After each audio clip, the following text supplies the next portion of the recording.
Question number 46. I argued with him, but it was useless. ನಾನು ಅವರ ಜೊತೆ ವಾದ ಮಾಡಿದೆ, ಆದರೆ ಅದು ನಿಷ್ಪ್ರಯೋಜಕವಾಯಿತು. ನಿಷ್ಪ್ರಯೋಜಕ, ಯೂಸ್ಲೆಸ್ ಅಂದ್ರೆ ಏನು ಮಕ್ಕಳೇ? ಪ್ರಯೋಜನ ಇಲ್ಲದೆ ಇರೋದು, ನಿಷ್ಪ್ರಯೋಜಕ. ಓಕೆ, ಏಪ್ರಿಲ್ 2018 ಕ್ವಶನ್, ಏಪ್ರಿಲ್ 2018 ನಲ್ಲಿ ಕೇಳಿರುವಂತಹ ಪ್ರಶ್ನೆ ಇದು. Who argued with him? I argued with him ಅಂತ ಹೇಳ್ತಾ ಇದ್ದಾರೆ ಅಲ್ವಾ? So who argued with him, ಯಾರು ವಾದ ಮಾಡಿದ್ದು ಹಾಗಾದ್ರೆ? Story teller argued with him. The story teller argued with him. ಲೇಖಕರು ಅಥವಾ ಕಥೆಗಾರರು ಅವರ ಜೊತೆ ಏನ್ ಮಾಡಿದ್ರು? ವಾದ ಮಾಡಿದರು.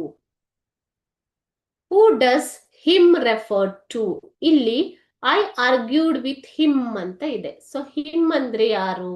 Him refers to Don Anselmo. ಯಾರ ಜೊತೆ ವಾದ ಮಾಡಿದ್ದು?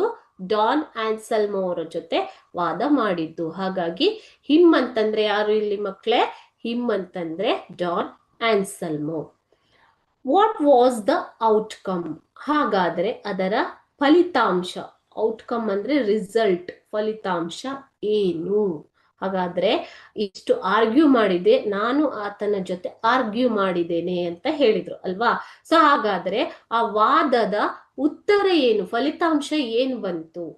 The old man did not accept the double amount that was offered to him. ಇಷ್ಟು ವಾದ ಮಾಡಿದ್ರು ಕೂಡ ಓಲ್ಡ್ ಮ್ಯಾನ್, ಆ ವಯಸ್ಸಾದಂತಹ ವ್ಯಕ್ತಿ ಡಾನ್ ಆನ್ಸೆಲ್ಮೋ ಅದನ್ನ ಡಬಲ್ ಅಮೌಂಟ್ ಅನ್ನ ಅಂತಂದ್ರೆ ದುಪ್ಪಟ್ಟು ಹಣವನ್ನ ಸ್ವೀಕರಿಸಲಿಲ್ಲ, ಒಪ್ಪಲಿಲ್ಲ. Okay, did not accept. Accept ಅಂತಂದ್ರೆ ಒಪ್ಪುವುದು, ಒಪ್ಪಿಲ್ಲ ಅವರು ಡಬಲ್ ಅಮೌಂಟ್ ತಗೊಳ್ಳೋದಿಕ್ಕೆ. That was the result. So ಅದಕ್ಕೆ ಇಲ್ಲಿ ಲೇಖಕರು ಹೇಳ್ತಿದ್ದಾರೆ ಇಟ್ ವಾಸ್ ಯೂಸ್ಲೆಸ್ ಅಂದ್ರೆ ನಿಷ್ಪ್ರಯೋಜಕವಾಯಿತು, ಅವರನ್ನ ಕನ್ವಿನ್ಸ್ ಮಾಡೋದಿಕ್ಕೆ, ಒಪ್ಪಿಸೋದಿಕ್ಕೆ ಆಗಿಲ್ಲ ಅಂತ ಅರ್ಥ. In spite of all the arguments, the old man did not accept to receive the double amount which was offered to him.